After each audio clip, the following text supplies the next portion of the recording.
আসসালামু আলাইকুম। আমি এখন চলে আসছি থানাপাড়া, টাঙ্গাইলের অন্যতম কবি ডলিয়াপার বাসায়। আপা দীর্ঘদিন যাবত অসুস্থ, ব্রেন স্ট্রোক করেও এখনও সুস্থ আছেন। তো আল্লাহ পাক যেন ওনাকে আরও সুস্থতা দান করেন। আজকে তার কাছে আমরা একটা কবিতা শুনতে চাচ্ছি, আপনার স্বরচিত কবিতা। আসসালামু আলাইকুম। আমি কবি ডলি সিদ্দিকী আবৃত্তি করছি আমার নিজের লেখা দুর্লভ আশা কবিতাটি। ভালো আছি আজকাল আর বলা যায় না, ভালো ছিলাম সে কথাও জোর দিয়ে বলার সাহস নেই। আর ভালো থাকবো সে তো এক অনিশ্চয়তার মাঝে ফেলে দেয়। পৃথিবীর সুমেরু থেকে কুমেরু পর্যন্ত শুধু ভালো থাকার জন্যে কত না আয়োজন। প্রিয়ার হাতে রক্ত গোলাপ ছুঁয়ে আকাশ দৃষ্টি মেলে বলা, ভালো আছি, তুমি ভালো তো? আজকাল বড় দুর্লভ এই আশা। ধন্যবাদ, চমৎকার কবিতা আবৃত্তি করে শোনালেন। ইতিপূর্বে আপা অনেক কবিতা আবৃত্তি করে অনেক পুরস্কার পেয়েছেন। আমি সেই পুরস্কারগুলো এখন দেখাচ্ছি। এখানে আপার অনেকগুলো পুরস্কার, আপার অর্জন, আরও অনেক সার্টিফিকেট সহ অনেক মূল্যবান পুরস্কার আপা বিভিন্ন অনুষ্ঠান থেকে প্রতিযোগিতায় এভাবে অর্জন করেছেন। তার জন্য সবার কাছে দোয়া চাই। আমি এই টাঙ্গাইলের অন্যতম কবি ডলি আপার প্রাপ্তি অনেকগুলো মেডেল এবং অনেকগুলো সার্টিফিকেট আছে। আমি সার্টিফিকেটগুলো দেখাচ্ছি। এই যে এগুলো হচ্ছে আপার মেডেল। একটি হচ্ছে সায়ানির প্রকাশনী হতে, এটি সায়ানির হতে,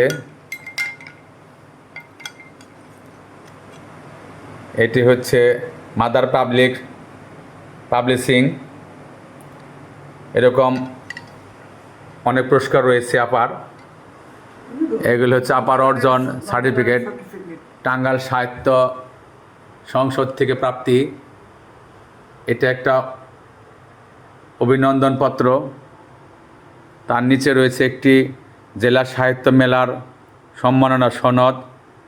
তো আপার জন্য সবাই দোয়া করবে। ঢাকা শিল্পকলা একাডেমি থেকে দিয়েছেন। আপনার প্রিয় পাঠকের জন্য কিছু বলেন। প্রিয় আমার ভক্তবৃন্দ, সবার মাঝে আমি এখনো আছি। আমি ব্রেন স্ট্রোকের আক্রান্ত, শরীর খুব খারাপ। তারপরেও রুহুল আমিন স্যার এসেছে আমার কাছে আমার একটা কবিতা নেওয়ার জন্য। আমি খুব অসুস্থ, শয্যাশায়ী। তারপরে একটু সাহস করলাম, বললাম, লোভও হলো, যেরকম একটা লোভ কেন হাতছাড়া করি। আর হয়তো কেউ আসবে না, কারোর সাথে হয়তো আর দেখা হবে না। আপনারা আমি অনেক কবিতা লিখেছি, অনেক বই, অনেক ম্যাগাজিনে আমার কবিতা ছাপা হয়েছে। আমি কবি ডলি সিদ্দিকী। আপনারা আমার জন্য দোয়া করবেন, আমি যেন আর কিছুদিন হলেও বেঁচে থাকি, আর যেন কিছু কবিতা লিখতে পারি। একটা মানুষ মরে যায়, থেকে যায় স্মৃতি, দিন যায় কথা থাকে। আমার এই কথাগুলো হয়তো পাঠককুলে একদিন ঝড় তুলবে। ও, আপার তো পাণ্ডুলিপি আছে, আপনি কি আরেকটা বই প্রকাশ করতে চাচ্ছেন? হ্যাঁ, আমি একটা বই প্রকাশ করতে চাচ্ছি। আপনারা আমাকে দোয়া করবেন, আমি যেন বইটা প্রকাশ করার সময় পাই। পাণ্ডুলিপি গোছাচ্ছি। সবাইকে ধন্যবাদ, বিশেষ করে ধন্যবাদ রুহুল আমিন স্যারকে।